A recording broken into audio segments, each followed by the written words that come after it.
কুমড়ো potash Al Jazeera একটা সাক্ষাৎকার দিছে।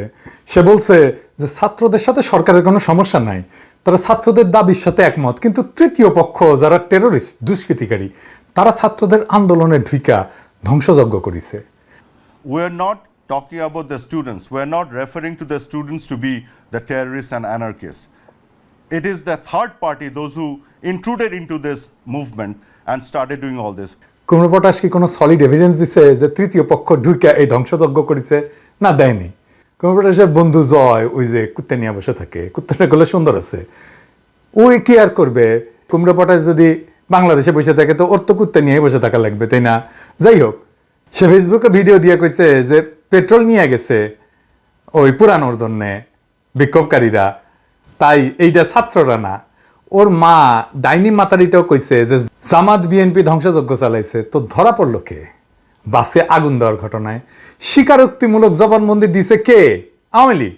4 লাখ টাকায় চুক্তি কইরা বাসে আগুন দেওয়া নিয়ে সে বাসে আগুন দিছে। শ্রমিক লীগের নেতা ধরছে হাসিনারে আর এক কুত্তা পুলিশ। কই বিরোধী দলের তো কাউরে ধরতে পারে নাই। আর কুমড়ো পটাশ বলে তৃতীয় পক্ষ, আওয়ামী লীগে হইতেছে তৃতীয় পক্ষ। আবার হাসিনা কইছে যে চারিদিকে আগুন, টেলিভিশন ভবনে যখন আগুন লাগানো হইলো দমকল কর্মীরা আসছে তাদের ঢুকতে দেবে না, তাদের গাড়িতেও নাকি আগুন দেওয়া হয়েছে, পুলিশ র্যাব কাউকে ঢুকতে দেবে না, আগুন নাকি দাউ দাউ করে জ্বলছে। তো সেজন্য বলছে যে হেলিকপ্টার পাঠাইছি সেজন্য, পানির ছিটানোর জন্য। কারণ অনেক ভবনে আগুন দেওয়ার পরে ছাদে যায় নাকি হাহাকার করছে, হেলিকপ্টার দিয়ে তাদের উদ্ধার করা হয়েছে। মানে হেলিকপ্টার কেন পাঠাইছে সেটা বলতেছে, হেলিকপ্টার থেকে যে গুলি করছে সেটা কয় না। আসেন আমরা দেখি কিভাবে উদ্ধার করেছে হাসিনার র্যাব। দেখেন,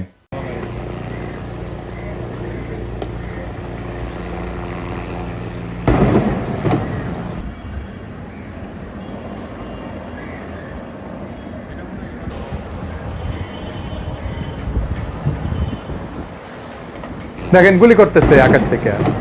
হাসিনা মুখ খুললে 100টা মিথ্যা কথা না বলে থামে না। ওর বাপও ছিল মিথ্যুক, ডাহা মিথ্যুক। তারপরে ওই যে এই যে বাতাবি লেবু ভবনে যাইয়া, বিটিভি ভবন বাতাবি লেবু ভবনে যাইয়া দাবি করছে যে পাকিস্তানি হানাদার সেনাবাহিনী বিটিভিতে হামলা করেনি। পাকিস্তানি সেনাবাহিনী কেন হামলা করবে? কারণ ওই সময় পিটিভি ছিল, ওইটা পাকিস্তান টেলিভিশন, ও তো হানাদার বাহিনীদের প্রচার যন্ত্র ছিল। ও কেন হানাদাররা পাকিস্তানি বাহিনী কেন হামলা করবে? সরকারের প্রচার যন্ত্র ছিল এবং এটা ব্যবহার করা হয়তো যুদ্ধরত বাংলাদেশের স্বাভাবিক পরিস্থিতি আছে এটা দেখানোর জন্য। এরই প্রতিবাদে মুক্তিযোদ্ধাদের একটা দল 1971 সালের 28 সেপ্টেম্বর ডিআইটি ভবনের 7 তলায়, ওইখানে বিটিভির তৎকালীন কার্যালয় ছিল এবং অ্যান্টেনা ছিল, ওইখানে হামলা চালায়, একটা অংশ উড়াই দিছিল, বোমা হামলা চালায়। এবং পরদিন 29 অক্টোবর পাকিস্তান অবজারভারে ওইটা নিউজ ছাপা হয়েছিল। মুক্তিযোদ্ধারা সবসময় বিটিভি উড়ায় দেয়, জ্বালায় দেয়, এটাই ইতিহাস। এবার আসেন আর একটা ফুটেজ দেখেন। যেই সময় ইন্টারনেট বন্ধ ছিল সেই সময় ফুটেজ, অ্যাপার্টমেন্টের বারান্দা থেকে মোবাইলে রেকর্ড করতেছিলেন এক নারী। সেই নারীকে লক্ষ্য কইরা গুলি করে। আমরা গুলির ঝলক দেখতে পাই, শব্দ শুনতে পাই। তারপরে কি হয়েছে জানি না, মোবাইল পড়ে যায়। কুমড়ো পটাশ নির্লজ্জের মতো বলে আত্মরক্ষার জন্য গুলি ছুটতেছে। তাই গৃহবধূ কেন গুলি খাইল? আবার আর একটা ফুটেজ দেখেন, একটা বাচ্চা গুলি খাইছে, তাকে আর একটা ছেলে নিয়ে যাচ্ছে। পুলিশ আইসা, নিরস্ত্র দুইজনই, পুলিশ আইসা গুলি করলো। দেখেন কেমনে গুলি করলো। এইবার আসেন, আমার হিসাবে অন্তত 4 জন শিশু মারা গেছে নিজের বাসায় গুলি খাইয়া, বাসার ভিতরে। 2টা রিপোর্ট আসছে প্রথম আলোতে। আব্দুল আহাদ 4 বছর বয়স, গত শুক্রবার 19 জুলাই যাত্রাবাড়িতে বাবা মায়ের সাথে বাসার বারান্দার দ্বারায় মাথায় গুলিবিদ্ধ হয়, পরের দিন শনিবার মারা যায়। এটা দেখেন, এই বাচ্চাটা আওয়ামী পরিবারেরই বাচ্চা, এই লোক আওয়ামী লীগ করে এবং সে কারফিউ মেনে ঘরের মধ্যেই ছিল। সে বলতেছে যে আমি আওয়ামী লীগ করি, পরিবার এবং এলাকার বেশিরভাগ মানুষ আওয়ামী লীগ সমর্থন করে, গত নির্বাচনে আওয়ামী লীগকে নাকি ভোট দিছে। সে বলতেছে আমাদের বাসায় কেন গুলি করবে, এটা কোন নিয়ম? এসব এটা বলতে কথা বলতে বলতে ফুপিয়ে কেঁদে ওঠেন সাকিবুর। দেখেন বাচ্চাটা মেরে ফেলছে, আওয়ামী লীগ করাই লোক। আওয়ামী লীগের কর্মীর ছেলে ঘরের মধ্যে পুলিশের গুলি খেয়ে মারা গেছে এবং এই মৃত্যু কিন্তু কোনো হিসাবের মধ্যে নাই। দেখেন 6.5 বছরের রিয়া গোপ, দীপক কুমার গোপের এবং বিউটি গোপের একমাত্র সন্তান, এই শুক্রবারে 19 জুলাই নারায়ণগঞ্জ শহরে বাড়ির ছাদে খেলতেছিল এবং নিচে যখন গুলিগোলা হয় তখন বাবা উঠে যায় ছাদে মেয়েকে আনতে, কোলে নিতেই মাথায় গুলিবিদ্ধ হয় রিয়া। গত বুধবারে মারা যায় সে।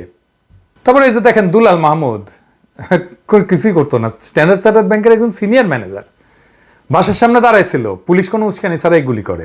2টা বাচ্চা আছে ছোট ছোট, মারা যায়নি সাথে সাথে।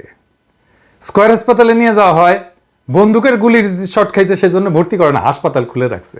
চিন্তা করেন কিরকম হাসপাতাল দেখছেন? এগুলো হাসপাতাল বন্ধ করে দিতে হবে। আরো কয়েকটা হাসপাতাল গড়ে অতিরিক্ত রক্তক্ষরণে মারা যায়। এই হইতেছে কুমড়ো পটাশের টেরোরিস্ট।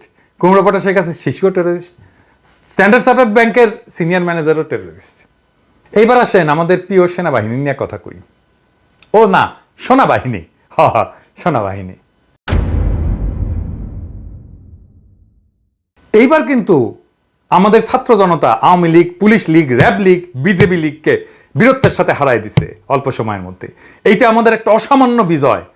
পৃথিবীর খুব কম জাতি এরকম একটা বিজয় অর্জন করতে পারছে গণমানুষের আন্দোলনে। কিন্তু এই সোনা লীগ এসে দাঁড়াইছে হাসিনাকে রক্ষায়। আমাদের সকলের ধারণা ছিল এই সোনা বাহিনী নিরপেক্ষ থাকবে, তারা নিরপেক্ষ থাকে নাই। শুধু তাই না, জনগণের বিরুদ্ধে দাঁড়াইছে। কেন দাঁড়াইছে সেটা আমরা পরে আলাপ করব, পরের ভিডিওতে আলাপ করব। আসেন আমরা একটু ফুটেজ দেখি। ওবায়দুল কাদের কইছিল দেখা মাত্র গুলি করার নির্দেশ দিছে। আমরা ভাবছিলাম যেটা কথার কথা কইছে, তা না, এই সেনাবাহিনী সেই নির্দেশ গ্রহণ করছে। নেত্র নিউজ সংবাদ করছে যে শনিবার এই সেনাবাহিনী জনতা থেকে লক্ষ্য করে গুলি ছুটছে। শুধু তাই না, তারা লাউড স্পিকারে বলছে দেখা মাত্র গুলি করা হবে। শুনেন। সর্বসাধারণের অবগতির জন্য জানানো যাচ্ছে যে আমরা বাংলাদেশ সেনাবাহিনী আপনার সকলের জানমাল নিরাপত্তা রক্ষায় নিয়োজিত আছি। অতএব জনগণের জানমালের নিরাপত্তা বিঘ্নকারীদের দেখা মাত্র গুলি করা হবে। এবার আর একটা ফুটেজ দেখেন। আমি এই ফুটেজ আগে দেখাইছি, কিন্তু এবার তার কথাগুলো মন দিয়ে শোনেন। সে বলতেছে নির্মূল করবে। শুনেন। বিভিন্ন স্থাপনে আমরা যখন গিয়েছি, ওখানে যারা ছিলেন তারাও এক বাক্যে বলেছেন যে এখানে স্যার কোনো শিক্ষার্থীরা ছিল না। সমস্ত যা করেছে এটা একটা দুর্বৃত্তায়নের যারা সাথে জড়িত, দেশকে যারা নিশ্চিহ্ন করতে চায় তারাই করতে চেয়েছে। সেই পরিপ্রেক্ষিতে আমরা দেশের সম্পদ রক্ষার্থে আমরা নিয়োজিত হয়েছি এবং আমাদের সম্মানীয় সেনাবাহিনীর প্রধানের নির্দেশে আমরা এই দুর্বৃত্তকে সমূলে মানে নির্মূল করার জন্য যা করা প্রয়োজন আমরা সেটা করছি। নির্মূল শব্দটার সাথে আপনারা পরিচিত না, এটা আওয়ামী ন্যারেটিভের শব্দ। ৭১-এর ঘাতক দালাল নির্মূল কমিটি। এর পরিচয় পরে আসতেছি, এর পরিচয় জানায় রাখা দরকার, কারণ এরে আমরা গণহত্যার দায় বিচার করব পরে। আর এখন এই সহ চিহ্নিতগুলা কোন সভ্য দেশের যেন স্যাংশন খায় সেই ব্যবস্থা করা হবে। আর একটা ফুটেজ দেখেন। এই ফুটেজে দেখা যাচ্ছে ভারী অস্ত্রসজ্জিত সেনাবাহিনীর পদাতিক সেনারা বিক্ষোভরত ছাত্র জনতার উপর একজন ম্যাজিস্ট্রেটের নির্দেশে গুলি ছুটতেছে। এখানে সেনাবাহিনীর মেজর পদবীর একজন কর্মকর্তা দেখা যাচ্ছে। কিন্তু এই যে দেখেন, মোহাম্মদপুরে 20শে জুলাই।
যে টিম গুলি করতেছে তার নেতৃত্ব ছিল 23 ইস্ট বেঙ্গল রেজিমেন্টের উপ অধিনায়ক মেজর মোহাম্মদ নোমান আল ফারুক। যদিও গুলির নির্দেশদাতা ম্যাজিস্ট্রেট, কিন্তু সেনা দলের দায়িত্বপ্রাপ্ত কর্মকর্তা হিসেবে দায়ভার মেজর নোমানের উপরে বর্তায়। এর বাড়ি ঘর দৌড় কোথায় সেটা আমাদের জানা দরকার। আমরা জানবো, আমরা দেখে নেব ও বাংলাদেশে কিভাবে থাকে, ওর পরিবার কিভাবে থাকে, ও বিদেশে আসলে ওরা আমরা ধরবো। গণহত্যার দায় ফুটেজ আছে। ঢাকা শহরের বিভিন্ন জায়গায় ব্লক রেড দিয়া, মানুষের বাসায় বাসায় দেয়া, স্কুল কলেজ বিশ্ববিদ্যালয়ের শিক্ষার্থীদের গ্রেপ্তার করা হচ্ছে। বিভিন্ন সূত্রে আমরা খবর পাইছি, রামপুরা, বনশ্রী, বাড্ডা, বসুন্ধরায় এসব এলাকায় বিচ্ছিন্নভাবে গোলাগুলির তথ্য পাওয়া গেছে। এবং সেনাবাহিনীর সদস্যদের সামনে এই সমস্ত ধরপাকড় চলতেছে, সেনাবাহিনী উপস্থিত থাকতেছে, যারা ধরপাকড় করতেছে তাদের নিরাপত্তা নিশ্চিত করার জন্য। এবং এই মুহূর্তে রাজধানী ঢাকায় এই অভিযানে 14 স্বতন্ত্র ইঞ্জিনিয়ার্স ব্রিগেড এবং 46 স্বতন্ত্র ব্রিগেডের সদস্যরা অংশ নিচ্ছে। এই দুইটা ব্রিগেডের ব্রিগেড কমান্ডার হিসেবে দায়িত্ব পালন করতেছে ব্রিগেডিয়ার SM জাকারিয়া হোসেন আর ব্রিগেডিয়ার জেনারেল ইমরান হামিদ। ওই যে একজন কথা কইতে দেখছেন, এটা হইতেছে ইমরান হামিদ। একজন 29 লং কোর্সের, একজন 31 লং কোর্সের। যথাসময়ে এই দুইজন ব্রিগেড কমান্ডারের বিচার হবে। এরা বিদেশের মাটিতে কিভাবে আসে সেটাও আমরা দেখে নেব, এবং এদেরকে কিভাবে স্যাংশন দেওয়া যায় সেজন্য আমরা কাজ করব। একটারেও ছাড়বো না আমরা। গতকাল যে টুনার গল্প বলছিলাম, এটা আর একবার একটু শোনেন, তাইলে আবার মনে পড়বে। গত দিনের ভিডিও থেকেই শুনেন। ছবির ছেলেটা আমার ভাই, আমাদের দুই বোনের একমাত্র আদরের ভাই। আমরা ওকে কি পরিমাণ ভালোবাসি এটা হয়তো কখনো আর তাকে বলাই হবে না, সুযোগ করি। যেদিন প্রথম আম্মু তাকে আনে বাসায়, এসেই সে আমাদের দুই বোনের গায়ে সসম্মানে হিসু করে ভালোবাসার জানান দেয়। আমাদের ছোট্ট বাবুটাকে আমরা টুনা ডাকতাম, ভালোবাসার ডাক আর কি। ছোট্ট টুনা বড় হয়ে বড় টুনা হইল, কিন্তু টুনাই রয়ে গেল, আমাদের কাছে সৈকত হতে পারলো না। কি রাগ তার! আমাকে বন্ধুদের সামনে টুনা ডাকবে না তো সেবন্তী আপু? 11ই সেপ্টেম্বরে তার 20 বছর হওয়ার কথা ছিল। জন্মদিনের কয়েকদিন আগে থেকেই গান গাওয়া শুরু করত। সেবন্তী আপু, কি কেক বানাবা তুমি? কত হাসি খুশি ছিলাম আমরা। এখন বুকে খালি হাহাকার, কি যেন নাই, নাই তো নাই। আমাদের কলিজাকে গুলি করে মারা হয়েছে। আমার ফুলের মতো ভাইটাকে ঠান্ডা মাথায় টার্গেট করে মাথায় গুলি করা হয়েছে। বাবার কাছে ছেলের লাশের চেয়ে ভারী এই পৃথিবীতে কিছু আছে? বিচার কাকে দেব?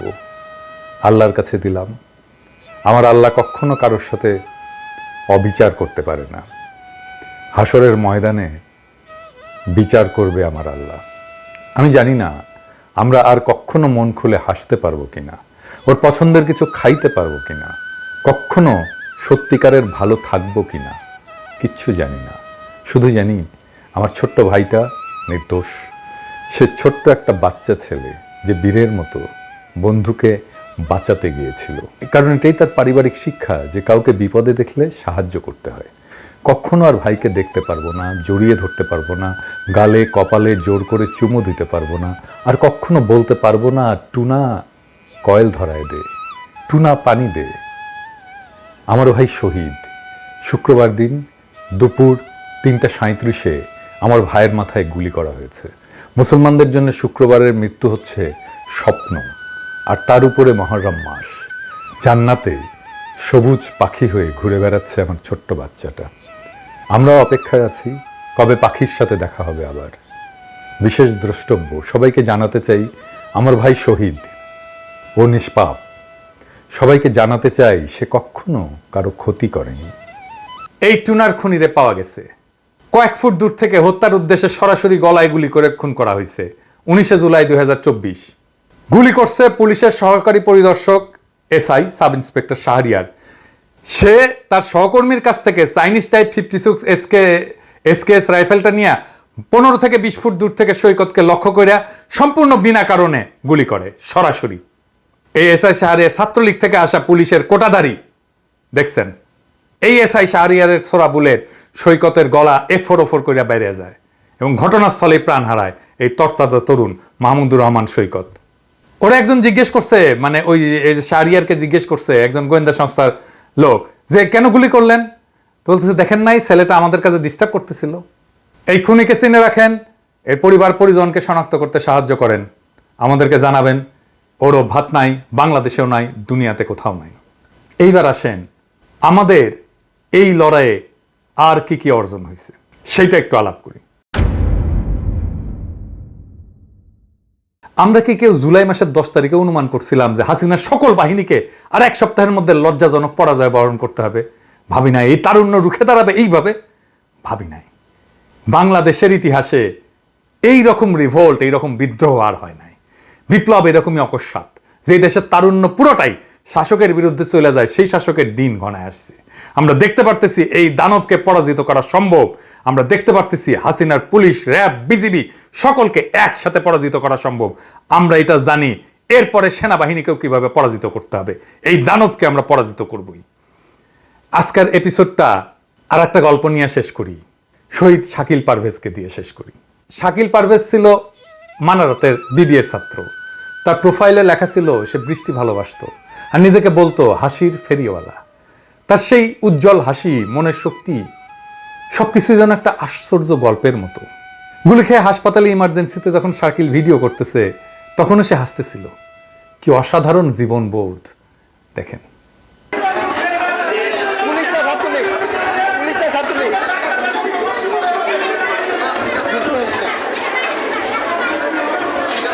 কি অদ্ভুত প্রাণ শক্তি এই ছেলেদের। এমন আত্মার শক্তি কোনো বলয়ের মধ্যে বাধা থাকে না। তার মধ্যে জীবনবোধ ছিল, দর্শন ছিল, প্রাণ শক্তি ছিল, ভালোবাসা ছিল।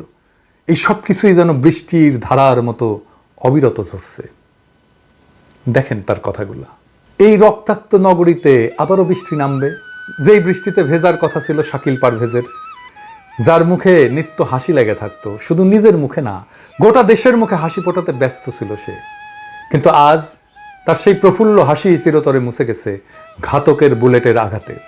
দেশবাসীর মুখে হাসি ফোটানোর দাবিতে শাকিল তার নিজের হাসি বিসর্জন দিছে। শহীদ শাকিল পারভেজের প্রোফাইলে লেখা ছিল অমর হতে চাই। All Quiet on the Western ফ্রন্টের একটা আবেগময় লাইন মনে আসলো। It falls on the heads and on the heads of the dead, up in the line on the body of the little recruit with the wound that is so much too big for his hip. It falls on Kemarik's grave. It falls in our hearts. পারভেজের অমর হওয়ার বাসনা সৃষ্টিকর্তা কবুল করছেন। আমরা এখন থেকে বৃষ্টির নাম বদলে বলবো পারভেজ। পারভেজ বৃষ্টি হয়ে আমাদের এই দুঃখী স্বদেশের মাটিকে সজল করবে, উর্বর করবে, যেন তার মতো বীর আর হৃদয়বান ছেলেরা আরও জন্মায়। শাকিলের এই আত্মত্যাগ, এই উজ্জ্বল হাসি বৃষ্টির ধারার মতো আমাদের হৃদয়ে অমর হয়ে থাকবে। তার স্মৃতিতে আমরা প্রতিটি বৃষ্টির ফোঁটায় অনুভব করব আজকের তারুণ্যের সেই জীবনবোধ, সেই দর্শন, সেই অদম্য শক্তি, সেই অসীম শক্তি। পারভেজরা কখনো মরে না, কারণ শহীদের মৃত্যু নেই।